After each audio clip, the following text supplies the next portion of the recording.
All right, good morning, everybody. This is the Ask Me Anything for the Linchpin Athletics private Facebook group. It is September 10th, 2020, and I'm already getting distracted as soon as I said Facebook group. So we'll get to the questions here in a second, but here's my distraction. Last night I watched on Netflix a Netflix documentary called The Social Dilemma. If you haven't seen it, I would highly recommend that you watch it. From having been in media a majority of my life, I understand that any piece of media has a slant, has an agenda.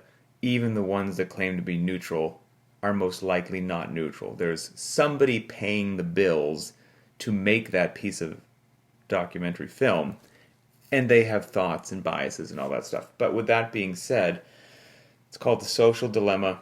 And they just get a bunch of former employees from like Google and Facebook and Twitter and Pinterest and Instagram and Snapchat. And they talk about the astonishing mechanisms that go into those pieces of social media to make them highly addictive, and how you don't really control what's in your feed. All these algorithms and people working somewhere in California control what's in your feed and what you see. It was incredible. It was about 90 minutes, and it was incredible. And it's funny. It's Facebook, Instagram, all those things, they're not inherently good, or they're not inherently evil, right? It's like one of the points that they made in this thing is that they're a tool. So if you have a baseball bat, is a baseball bat good or is it bad? Well, it depends if you're playing baseball with it or you're clobbering somebody over the head to rob them. The tool itself is not inherently bad, but it can be incredibly misused, and that's an oversimplification. But point being, our private Facebook group for Linchpin, I know I say this all the time, and that documentary last night just brought it home for me. It's a utopia in a land of dystopia, to use some of the terminology that they used. I don't do anything on Facebook, zilch, zero, except for go to the Linchpin Athletics private page. That's it. And every now and then I have to pass through my normal feed to click on and get to Linchpin, and it's just a dumpster fire every time of just craziness. So thanks to all of you for proving that the platform can be used for what it ideally was intentionally designed for, to support one another, to spread positive messages, to establish best practices so that we all share information as quickly and efficiently as possible so that we advance in long-term health and fitness in a positive, supportive, friendly, safe environment that, it's sad, is rare these days on social media. So, and that's because of all of you. So thanks to all of you. All right, so that was rabbit hole and tangent number one. Potentially the last one. We'll see. Okay, getting into the questions. The first one is from Amanda F. There's a higher rated question, but this is the first one I wrote down. If you're going on vacation, what equipment do you take with you? Or do you take none at all? Or do you use the time as rest and relaxation only? Great question. If my wife was here, she would be staring at me intently to ensure that I don't lie during this question. So I'm not going to lie. All right, I'm here to tell you, if I'm going on vacation, we're driving somewhere, if I can throw a pair of dumbbells and a jump rope in the back of the truck, the car, whatever, I'm golden. I don't care how long we're gone. We could be gone 6 months. I'm absolutely golden. Got a pair of running shoes too. Limited equipment option, ferocious fitness, won't be shortchanged. Fantastic. If I don't have the opportunity to take any equipment with me, we're flying somewhere, there's usually a hotel gym. It usually sucks, but there's something in there that you can use. You can find something to do pull-ups on. If you're extremely lucky, the hotel gym has a dumbbell rack. May not go as heavy as you want or whatnot, but you could grab a dumbbell. If you can get your hand on a dumbbell, you get your hand on fitness. It's just that simple. And if there's no gear whatsoever, I mean literally zilch, well, that's why another thing that we're so big at at Linchpin, is improving knowledge and the education of our community and how the body works and all these scaling and modifications. And every day you get to see the regular prescribed workout, you get to see the scaled workout, you get to see the dumbbell version of the workout, you get to see the no equipment version of that workout, and little by little that seeps into your brain. And then if you find yourself somewhere with just a pair of dumbbells, you can look at the workout of the day and probably make a modification that makes sense. And if you find yourself somewhere with no gear whatsoever, if that knowledge and education has seeped into your head, you can probably make a pretty darn good decision and get as close as possible. And that happens little by little over the course of just repeated exposure. And so I can always usually find something to do for sure. When in doubt, sprint, burpees, there's good stuff to happen. The other part of the question is, do I use the time as just rest and relaxation? And here's where, again, my wife would make sure that I was being truthful. I think I have a problem between the ears mentally. I have a really, me personally, a really tough time relaxing if there's a workout scheduled that day. If it's a rest day, like today, I'm not going to work out. I love rest days. Thursday and Sunday, you'd have to have me at gunpoint to get me to work out. I am not working out on a rest day. I love them. My body needs them. Life is great. The flip side of the coin is, if it's a workout day and I don't work out, I'm not a lot of fun to be around. I gotta get in that workout. I've got to get in some variation in some way, shape, or form of that workout. Not just for my body, but for me, it's my release, my stress relief. Maybe various people relieve stress in various ways, but for me, I gotta do it. And if I don't do it, I actually have a very tough time relaxing, as nonsensical as that may sound like to some people. So I don't care where we are in the in the world. If we've taken the family to Disneyland or something like that, and we're going to get up early and hit the park early and be in the park all day long, so there's going to be 14 hours of walking, I will make sure that I get up before the family, walk outside to the hallway, to the gym or whatnot, and just do burpees. Just do 10 minutes of burpees or something like that. Or when we come back for like a lunch break or something like that, I will stuff the food down my throat and then do some burpees or air squats or push. I will do something, or I'm just not a lot of fun to be around, and I have to admit that. So yes, I'm going to work out on vacation, and then I'm just not good at relaxing. I'm not. I'm a human being full of flaws like anybody else. I'm a workaholic, but I enjoy what I do, and I know that's a cop-out, but I like being busy. I do. I like being productive. Sitting on a lounge chair next to a pool, I don't think I could do that for 2 days. I definitely couldn't do it for a week. I'd be unhappy and miserable. I could do it for maybe like about 90 minutes, and then I'd want to leave. So it takes mental discipline and some mental fortitude when I go on a vacation with the family to realize that I'm the oddball, that most people enjoy relaxation. Most people enjoy not having anything to do with their day.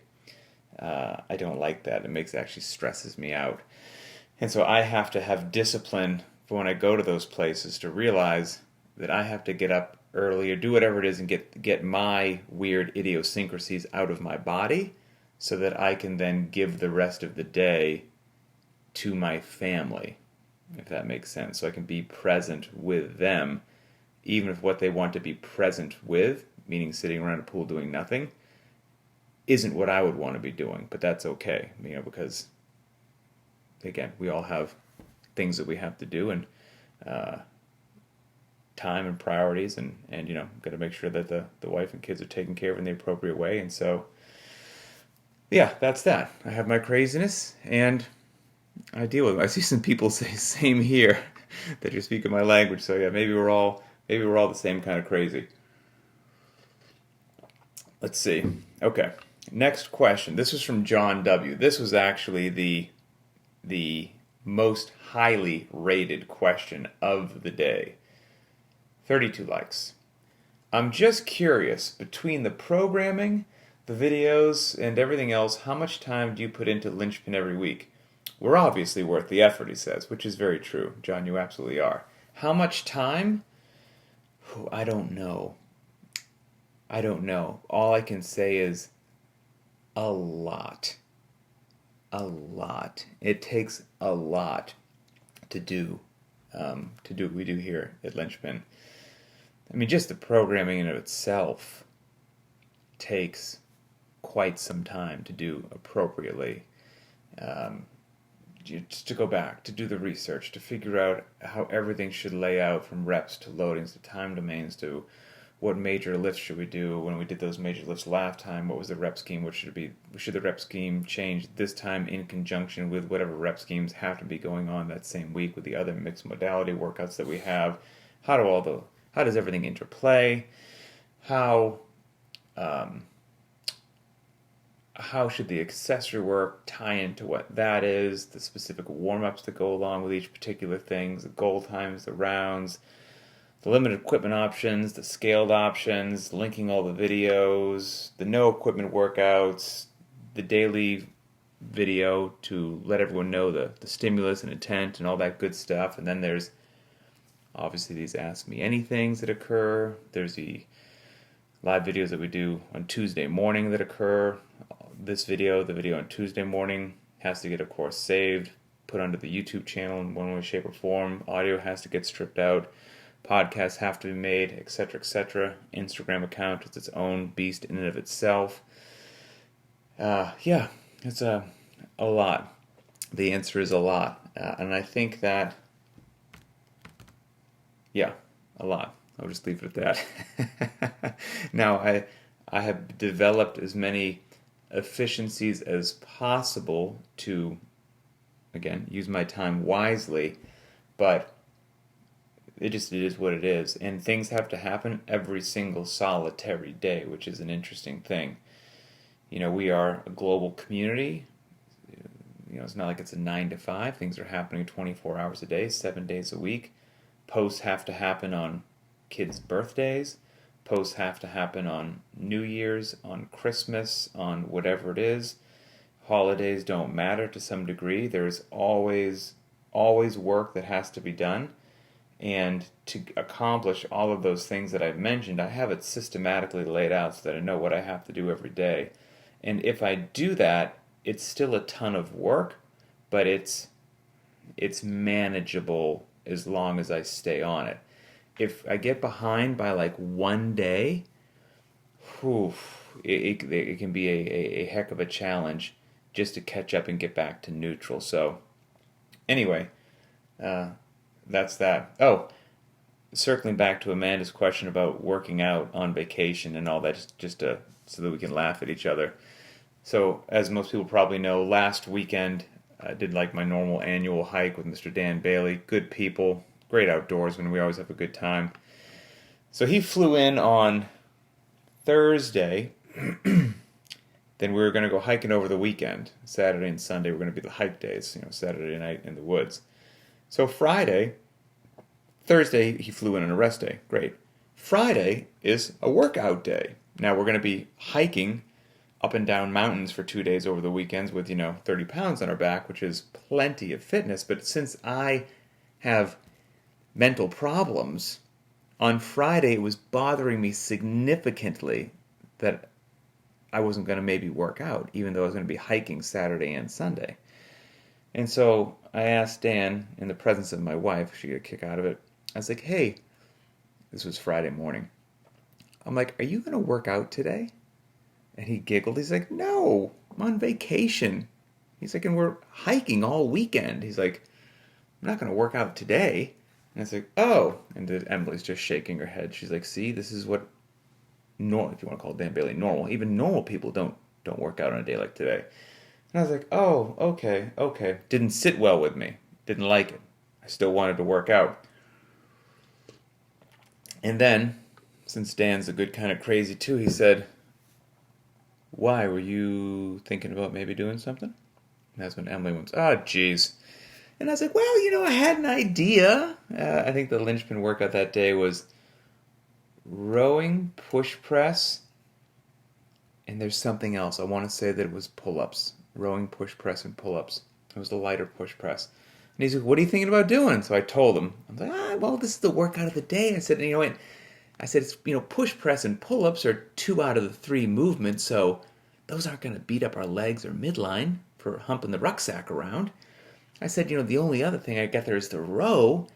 I said, so I just won't be a hero on the row. I don't want to smash myself on the row and then my legs are trashed to hike for the weekend. I said, so I'll just take it kind of easy on the rower and, we'll be good to go. I'm like, it's a perfect workout before we go to the mountains.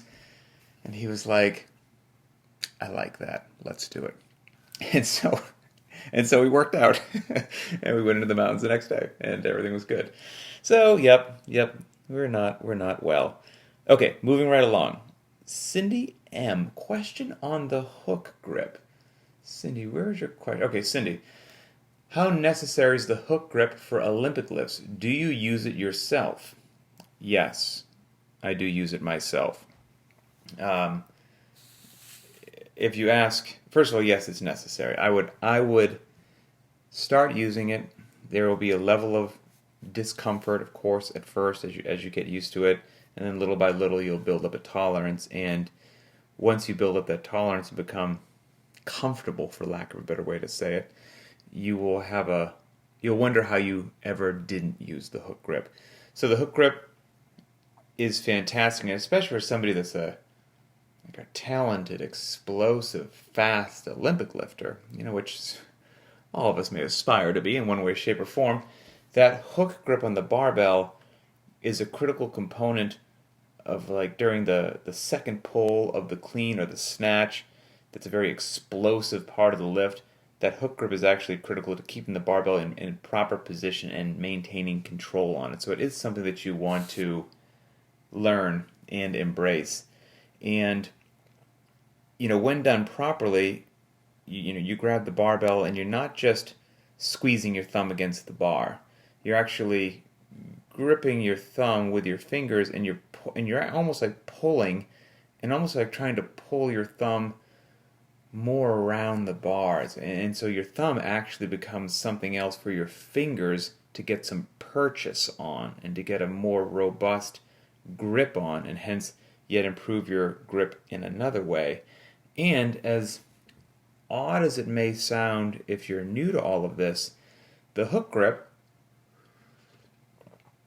in a way, allows your arms to be a bit more relaxed, which I know is an odd word to say during a fast, explosive Olympic lift where you're really trying to hold a heavy barbell. You don't think your arms would be relaxed, but the hook grip, to some degree, allows your arms to be a bit more relaxed so the bar can move a little more smoothly, a little more fluidly, and you can ideally let your legs do the lifting and not be tempted to yank on it with your arms because they're ideally a bit more relaxed. So, yes.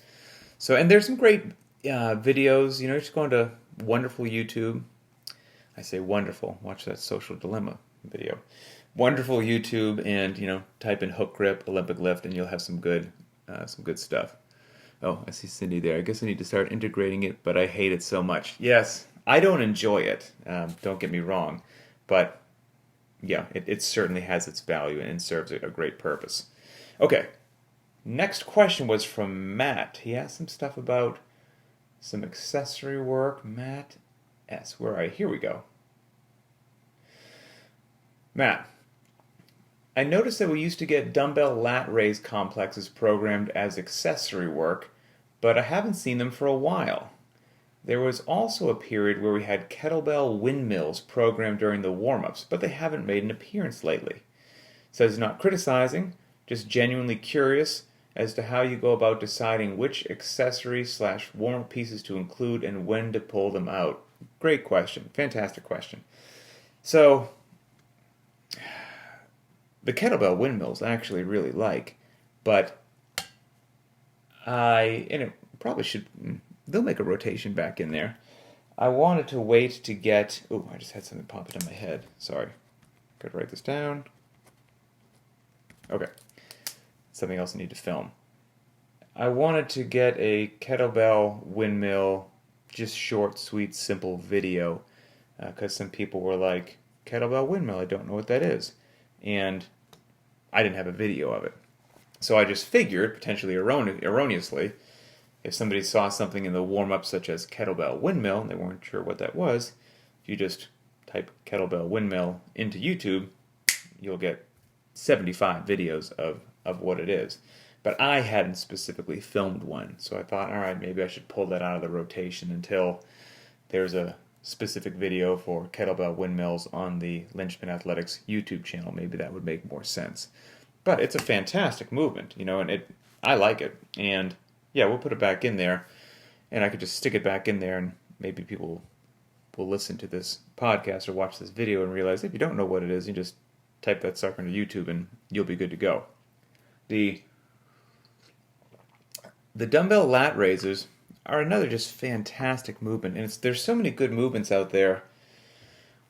That's another interesting part of what I have to do with programming, with accessories, with warm-ups, with everything, is a lot of my job, which might shock some people, is making sure that I don't throw too much stuff at everybody. I spend a lot of my time intentionally trying to rein people back. Most people need to do less and do it better than just do more. And so I spend a lot of my time trying to shave down and reduce to the most beautiful and essential parts possible that you get the most bang for your buck out of. And as those become more and more apparent, they get worked into rotations with more frequency than some other things. And that's not to say that dumbbell lat complex that you were speaking about isn't great stuff. It really is. But there are some things that do make regular appearances in the accessory work that if people embraced them, I think it would cover the bases hit by that dumbbell lat raise complex you're talking about tenfold and even more. So some examples would be, and these are usually things that I give as either ors because they are a bit of a challenge. And so people might choose for lack of a better way to say it, the easier of the two options. But if every now and then you click on the other choice, I don't think you'll be shortchanged. So, for example, it might be strict shoulder press as part of accessory work, and let's just say 4 sets of 7 reps, 4 sets of 7 to 10 reps. Or, so you can do the strict shoulder press, and it's not both, it's an either or. You can do that, or descent from handstand variations. Most people probably do the strict shoulder press, which is fine. But if you ever clicked on the descent from handstand variations, if you don't think just playing with those movements for a while, even in a scaled or modified way, if you have to put your feet on something, you're sliding your feet down a wall, you're using a band, but in some way you're playing with that, you click on that descent from handstand variations video and just figure out where you can dive in, where it's appropriate for your skill level, and play around with it a bit, you will have shoulder capacity, the envy of all of your friends. Same thing with, we might give option A, and then you could also do wall walks if you want to. Wall walks are fantastic. You require a ton of midline stabilization. You're going to get inverted, and in order to walk up the wall, you're going to have your shoulder and arm in every position from directly overhead to all the way down to where a push-up is, and you're going to be hitting kind of exactly the same areas, but in a way that is uniquely challenging. And again, I don't think you'll be shortchanged. Or here's a couple more that are usually the ors, which are fantastic. And these come into play with some midline. Now, these are midline pieces, but the shoulders required to do these midline pieces are insane. So we'll usually give, fill in the blank. Hey, you can do this amount of time, accumulate an L-sit, or there's going to be some hollow rock, some toes to bar, whatever it happens to be for midline. And then it'll say, or, again, you're not doing both, watch this video of the planche progression and then find whatever step of this progression is appropriate for you and play with that a bit. Holy cow. Yes, planches requires midline strength that most of us could only dream of, but the positions that you have to have your arms, hands, and shoulders in to even play with that progression will give you just cannonball strong shoulders. And the same with another day in the midline drills. It'll be, whatever it happens to be. Or click the video and watch some of the candlestick conditioning drills. The entire time, your lats, shoulders, chest, the whole 9 yards are going to be involved in moving through a wonderful range of motion just to do those candlestick conditioning drills. So there are some pieces that I think you just get a lot more bang for your buck for, and you get to work some other things at the same time, and you may not even realize, because quote unquote, well, this is a midline conditioning piece. But at the end of it, you're going to wonder why your shoulders are so smoked. So all of that stuff comes into play with what goes into a certain day, etc., and all that stuff. So, okay, let's see here. That was Matt's question. Okay, now we've kind of got a two-piece one. There's a question from Cameron T. And to some degree, it relates nicely to a question that Jason Nichols asked as well. So, Cameron, let me find your question. Let's see. Scrolling. Stay with me. Okay, here we go. So maybe I'll read the two questions and then I'll just answer them, in a combined fashion. So Cameron's question is, you've mentioned you do the couch stretch every day. What determines what extra unprogrammed work needs to be done? Seems that everyone has something they could be working on, be it overhead mobility, front rack mobility, a gymnastics movement, positioning in the bottom of a squat, etc. How and where do you draw the line? Fantastic question. And then Jason's question, so remember that one. That was Cameron's. And Jason's question is, had a thought over the weekend. What do you consider a master's athlete? Is someone over the age of 30, is it just somebody over the age of 35, or someone who has the age of 35 years on their body? Being a first responder puts a lot of wear and tear on my body, and sometimes I think a class of athletes should reflect that. Yes, so not everyone's had 30 years is not the same for everybody, 40 years is not the same for everybody, etc. And then that kind of relates to Cameron saying, hey, like you do the couch stretch every day, everybody has something to work on, like where do you draw the line? So I do the couch stretch every day because of just my specific needs. Everybody does not need to do the couch stretch every day. Everybody has lived a slightly different life. Everybody has different level of dents in the fenders that life has thrown them. I hope that you don't have a lot of dents in your fenders. I hope you feel great head to toe. Maybe you've been in a horrific car wreck. Maybe you've had some kind of crazy surgery and you deal with things other people don't. So I do the couch stretch every day. I mean, just to name a few little things that have, rolled down my life from military motorcycles. I broke my pelvis, so I got plates and screws holding that thing together. I had a level 5 AC joint separation in my shoulder. I've got, skeletal traction in my right knee. They drilled a hole through my femur. My cervical spine is absolutely in constant chronic pain from carrying boats on our heads during SEAL school, during BUDS. They don't even let the students do that anymore because they realized that they were just legitimately hurting people for the rest of their lives. And so, I hope that most people haven't broken their pelvis, had a hole drilled through their femur, separated their AC joint, and had to go through SEAL school. But you could have been in one car wreck at 20 miles an hour and be more messed up than I am. Like you just life has a way of just doing stuff to you. So everybody, as you start to learn about yourself, if you start to play with every day the warm-ups that we do, the cool downs that we do, and you happen to find something that based upon what you have going on with your knees, hips, back, shoulders, whatever it is, that when you do it, man, you just feel good. You get some relief from it, some improved mobility, some pain reduction. That may be something that you want to latch onto and do a bit more frequently than somebody else based upon what has happened to your body over the years and some unique things that you have going on. And that's where I am with the couch stretch.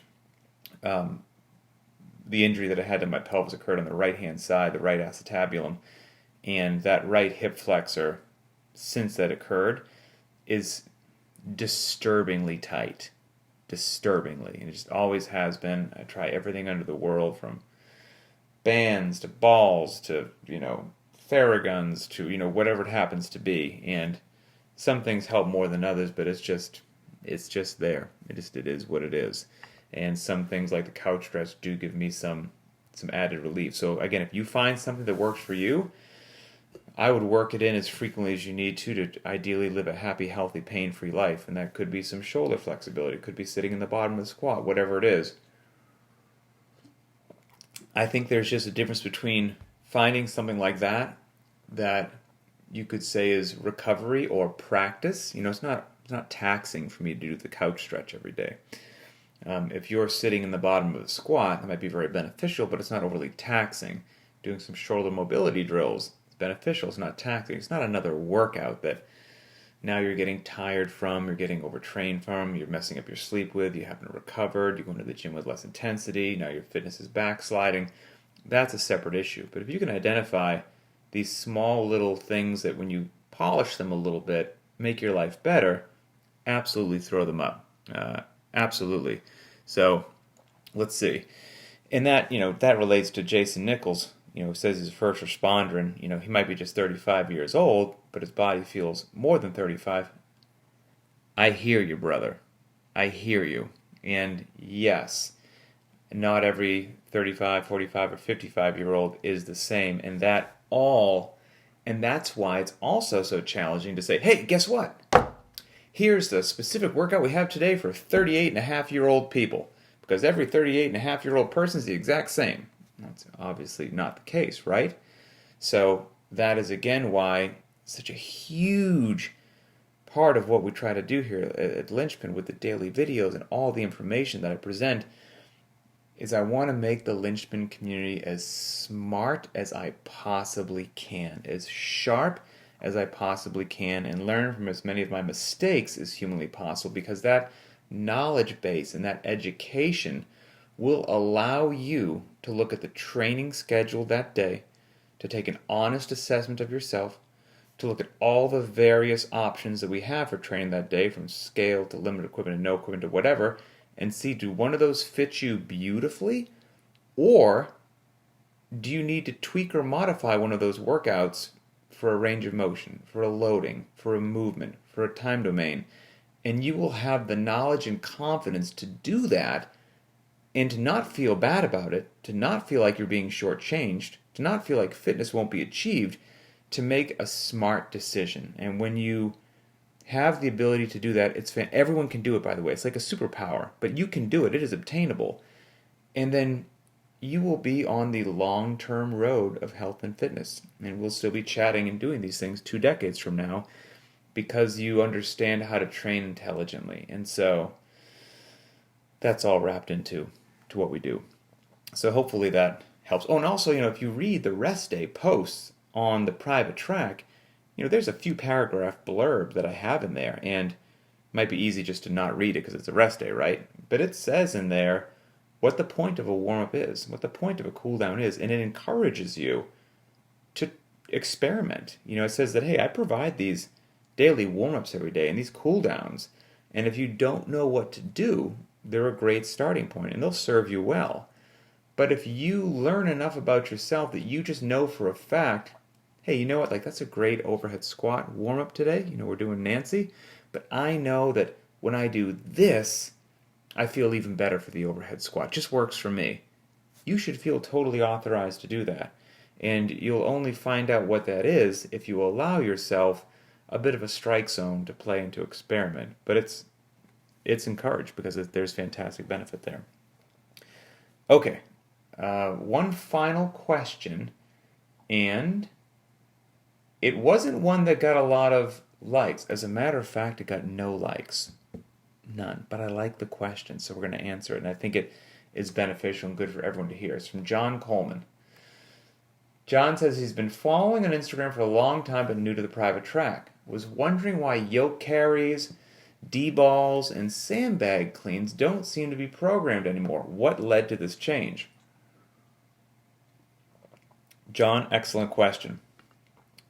That stuff is fantastic, and I programmed it every now and then. It wasn't, a mainstay, but they would make appearances for sure back before the private track existed.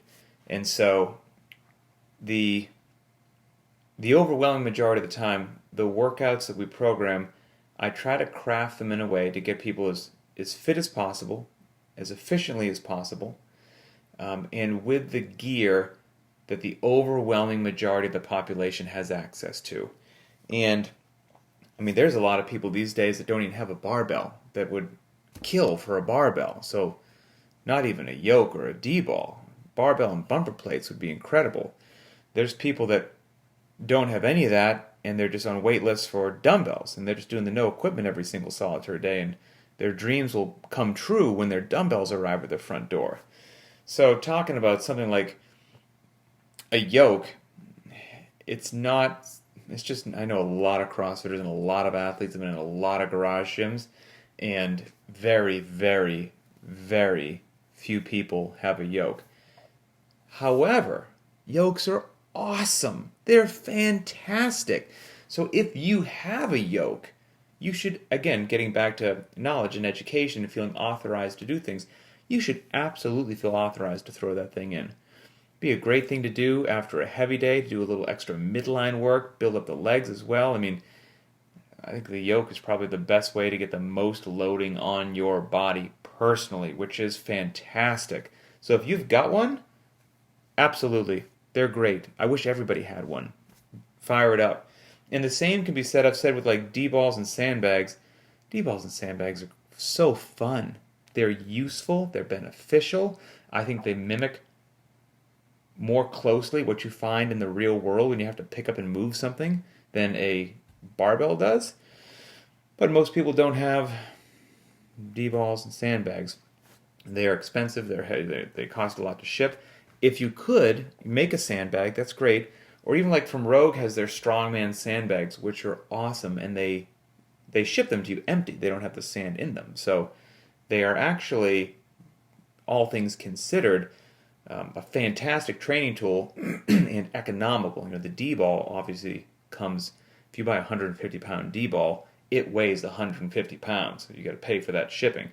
If you buy a sandbag that you can fill with 150 pounds of sand, it comes as an empty canvas bag. So the shipping cost savings is through the roof, and you're still going to have this 150-pound odd object or 100-pound odd object or 70 pounds or whatever one you get that will be great for daily training. I would encourage everyone to get a sandbag as quick as possible. They're great. And you, again, being authorized, you should always feel authorized. If you look at a workout, and again, this comes back to knowledge and education, right? If you look at a workout and you look at the movement, you say, oh, it's got power cleans in it today. It's supposed to be with a barbell, but I've got a sandbag. I'm going to just do ground to shoulder with my sandbag instead of the prescribed barbell cleans. Absolutely. You should absolutely feel authorized to do that any time that you want. I think that would be a fantastic idea. It would be fun, it would be effective, and life would be great. So always feel good to go to use that gear. And I hope everyone starts to accumulate it and understands how to work it into their workouts because, like I said, it is just fun. It breaks up the monotony and it's super useful. And there's a whole bunch of pieces of equipment that fall into this category that, hey, I wish everybody had, but they don't. As few people that have D-balls? I mean, even fewer have ski ergs.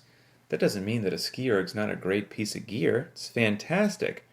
But very few athletes have ski ergs, and on their list of things to buy, it's very, very far down the list. They have to acquire a lot of other more foundational items first, which makes sense. And so it doesn't make sense to put a tremendous amount of ski erg into workouts. It's not going to get the bang for the buck. But if you had one, and the workout of the day called for a run or a bike or a row or whatnot, and we always put in the private track the conversions for other pieces of gear. So if you wanted to do Helen and you've got a ski erg, well, we tell you in the private track this is what you would do for Helen on the ski erg. And you can absolutely work it in, for sure. Fire it up. But if I programmed a workout one day that might be a great workout and it was a triplet and it was ski erg, it involved the axle bar for clean, so not a regular bar, axle bar, and then the heavy cable jump rope. Not a regular jump rope, not a speed rope. I mean like the cable that's so thick it looks like you could pull a car out of a ditch. And if you hit your leg with it, it'll probably sever your leg. That's going to be our triplet. Ski erg, heavy cable jump rope, and axle bar cleans. Fantastic workout. Great workout. 1 out of every 1,000 people will probably be able to do that workout, just based upon the realistic expectations of the gear that people have. So we don't program that stuff because we would exclude way more people than we would include. However, if you had a ski erg and a heavy cable jump rope and an axle bar, and the workout had 400-meter runs, we'll tell you how to do it on the ski erg. Fire up that ski erg. If it had double unders or whatever it was, and you're like, you know what, I'm going to break up my heavy cable rope today and do single unders. Fantastic. You should absolutely feel authorized to do that. And you're like, you know what, it calls for just regular cleans. That's fine. I'll still do the cleans, but I'm going to do my axle bar today. You're still doing cleans. That's great. So if you have that gear, I would consider you fortunate, and it's fantastic, and absolutely throw it in. It would be great. I mean, there are pieces of gear that I want and don't have. I mean, Rogue makes an awesome safety squat bar. I would love to have a safety squat bar. I don't have one. I've used it every now and then. I think they're fantastic. It's on my list of things I would eventually like to get. And on a back squat day, 7x1, 5x5, whatever it happens to be, I might use the safety squat bar instead of my regular barbell. Now, I didn't specifically program for the world, hey, today is a safety squat bar back squat day. Because most people don't have that. But if you do, you're still back squatting. It's still a 7x1 back squat. You're just using a different tool. And in the notes section of the Beyond the Whiteboard app, I would just write that day, because my loadings would certainly be different than they would for just a regular back squat. Back squat this day, use the safety squat bar, loadings were this. And that's fantastic, fantastic variance. And that everybody should feel like they can do that if they have that gear. And that's why, even though that question didn't get any upvotes, I wanted to get that information out there because I think it's very useful and valuable to everybody around the world. So, okay, wow, that's it. We somehow went about 45 minutes. And with only one rabbit hole, I think, the initial rabbit hole about social media. So that's it. Enjoy your rest day. I can't remember what tomorrow is yet, Friday's workout. But I hope that it's enjoyable. And circling back to what I said at the beginning of this show, I really do owe everybody a genuine thanks. What Linchpin has become and continues to come, we're not just programming. It's so much more than programming. We really are an actual community. And that's hard to find. A true community of caring, incredible people putting others' needs in front of themselves and helping each other out. Man, I hate to say that that's a rarity these days, but it's a rarity, and we've got it. And it fills me with pride. And it is what it is because of all of you and how all of you conduct yourselves. And it doesn't go unnoticed.